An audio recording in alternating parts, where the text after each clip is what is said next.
Rally है। आज यहाँ पर 2 दिन का सेशन होगा। YTF फर्स्ट प्लेनरी सेशन 2 दिन का 27 का आज और कल, क्योंकि हम अपने लोगों को एक अवेयरनेस देना चाहते हैं। हम लोग खानसा बांटना चाहते हैं। What we have been spreading in news, what our Maharajas want really want. Khansa is our model, Khansa is our ideology.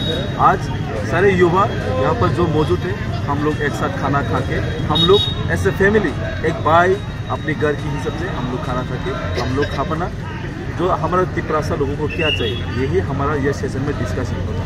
हमारा पार्टी को और मजबूत करने के लिए, हमारा पार्टी को और हमारा जो लोगों के लिए कुछ ना कुछ देने के लिए हम लोग यही इस सेशन में बात करेंगे।